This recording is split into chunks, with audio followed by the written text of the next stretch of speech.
स्वामी विवेकानंद जी की जन्म जयंती पर आज देश भर में उन्हें याद किया गया। वडोदरा शहर के लोगों को ये जानकर खुशी होगी कि वडोदरा से भी स्वामी विवेकानंद जी का ताल्लुक रहा है। अलकापुरी के दिलाराम बंगलों में स्वामी जी आए थे और अब इस बंगलों को अब स्वामी विवेकानंद मेमोरियल में तब्दील कर दिया गया है। आइए देखते हैं इस पर एक खास बातचीत। 12 जनवरी 1863 ये वो वक्त है जब एक भारत के एक और महापुरुष ने जन्म लिया था। मैं बात कर रही हूँ स्वामी विवेकानंद जी की।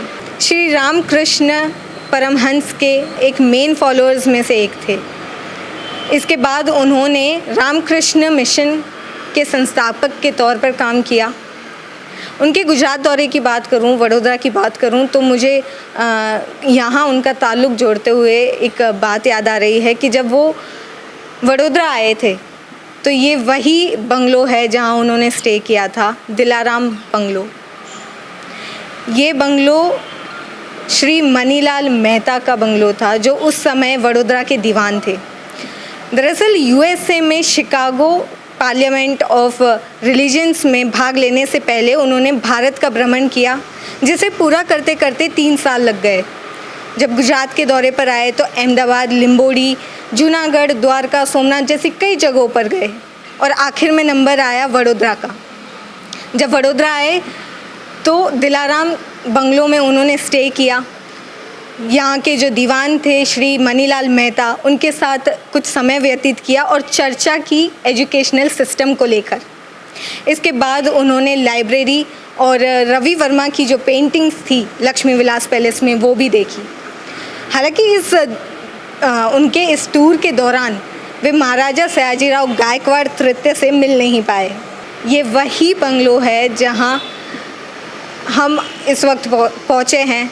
ये बंगलो 150 साल पुराना है और अब स्वामी विवेकानंद मेमोरियल में तब्दील हो चुका है। ये वही बंगलो है जहाँ आज भी स्वामी विवेकानंद की कुछ यादें संजोई गई हैं और उन यादों को देखने के लिए दूर दूर से कई लोग आते हैं। युवा भी यहाँ उनके बारे में जानने आता है। हम इसी बारे में आज बात करने पहुँचे हैं स्वामी इष्टमयानंद जी से, जो रामकृष्ण मिशन स्वामी विवेकानंद मेमोरियल के डायरेक्टर हैं। स्वामी विवेकानंद जी अपनी विचारधारा के लिए माने जाते हैं और उनकी विचारधारा युवाओं तक मेमोरियल के ज़रिए किस तरीके से पहुंचाई जाती है? स्वामी विवेकानंद के विचारों से आज समग्र भारतवर्ष नहीं, पूरे विश्व के युवा वर्ग आकृष्टित हो रहे हैं और उसके पीछे कारण भी है कि यही धर्म की व्याख्या स्वामी विवेकानंद ने आज के युवकों के लिए उनको समझ में आ जाएगी, उनके हृदय में उतरेगी, इस तरह से की है।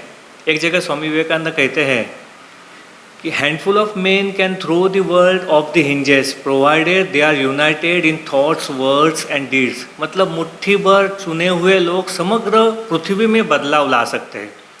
या फिर एक जगह स्वामी विवेकानंद कहते हैं कि मेरे वीर युवकों, मेरा विश्वास है कि आप सब लोग महान कार्य करने के लिए जन्म लिया है।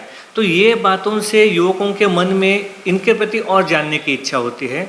और क्योंकि यहाँ पे स्वामी विवेकानंद का मेमोरियल रामकृष्ण मठ की अधिकृत शाखा, इसलिए युवक यहाँ आते हैं। यहाँ के वो ध्यान धारणा के बारे में हमारे साथ बातें करते हैं, अपने जीवन में आगे कैसे बढ़े इसके बारे में वो हम लोगों को पूछते हैं और हम भी उनको उनके जीवन में लगते उपयोगी उनको संदेश वगैरह दिया करते हैं। क्या ऐसी चीज़ है जो उन्हें यहाँ खींच के लाती है? एक तो हम कह सकते हैं कि 2 प्रकार के युवकों के भाग हम कर सकते हैं यहाँ आने वाले में। एक जो है वो आते हैं स्वामी विवेकानंद की कुछ किताबें पढ़कर कि स्वामी विवेकानंद का राजयोग है तो उनको ध्यान करने की इच्छा होती है या इस तरह से होता है। और एक युवा वर्ग आता है कि जो स्वामी विवेकानंद के विचारों से ऐसा प्रेरित हुआ रहता है कि एक जगह स्वामी जी ने कहा है कि पुराने समय कहा जाता था मातृदेव भव, पितृदेवो भव, आचार्य देवो भव, अतिथि देवो भव। मैं कहता हूँ कि मूर्ख देवो भव, चांडाल देवो भव, दरिद्र देवो भव।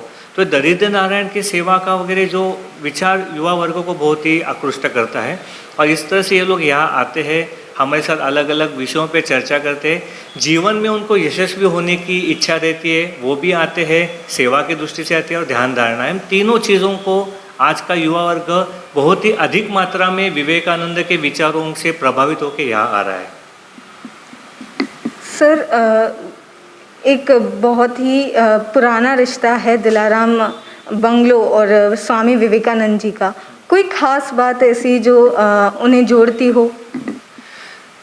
बात ऐसी है कि स्वामी विवेकानंद के गुरु भगवान श्री रामकृष्ण देव के महासमाधि के बाद स्वामी विवेकानंद ने पूरे भारतवर्ष में परिभ्रमण किया था। फिर हम जानते हुए कन्याकुमारी गए, वहाँ 3 दिन ध्यान करके 3 दिन 3 रात के बाद में वो शिकागो में गए थे। तो ये जब भारत भ्रमण के समय गुजरात में वडोदरा में आए थे अप्रैल 1892, इस समय वो इस दिलाराम बंगलो में आके वहाँ के राजा के जो दीवान थे मणिभाई जजभाई, उनके साथ रहे थे और यहाँ पे उन्होंने उस समय के एजुकेशन के ऊपर चर्चा भी की थी। 2005 में हम लोगों को ये सरकार की तरफ से यही स्थान को विवेकानंद का मेमोरियल बनाने के लिए दिया गया और तब से 2005 से लेके आज तक लगभग 15 साल जितने हुए हैं, यह अविरत युवकों को प्रेरणा देने का और समाज में विविध प्रकार की सेवकीय प्रवृत्ति के माध्यम से वो ये कार्य करते आ रहा है। तो हम कह सकते हैं कि स्वामी विवेकानंद के चरणों से पवित्र हुआ ये वडोदरा वासियों के लिए एक बहुत ही आनंद की बात है कि ऐसा एक स्थान वडोदरा में है कि जहाँ के स्वयं स्वामी विवेकानंद आके रुके थे। तो कोई भी अगर यहाँ आता है या हमारे ध्यान खंड में बैठता है तो उसको वो ऊर्जा का, वो शक्ति का अनुभव होता है। साथ ही साथ सबसे बड़ी बात है कि स्वामी जी ने कहा था, I am the voice without form. बहुत सारी स्वामी विवेकानंद की प्रेरणादायक किताब है, यहाँ हमारे विवेकानंद बुक वर्ल्ड भी है, तो वहाँ भी बहुत लोग विजिट करते हैं। तो ये दिलाराम बंगलो में स्वामी विवेकानंद का वास्तव्य, उनका रहना और उनके रहने के कारण उनके पदधूलि से पवित्र हुआ ये स्थान और उसमें शुरू हुई रामकृष्ण मिशन की ये शाखा, इस तरह से विवेकानंद का दिलाराम बंगलो से एक हम संबंध कह सकते हैं। ये थे हमारे साथ रामकृष्ण मिशन स्वामी विवेकानंद मेमोरियल के डायरेक्टर स्वामी इष्टमयानंद जी।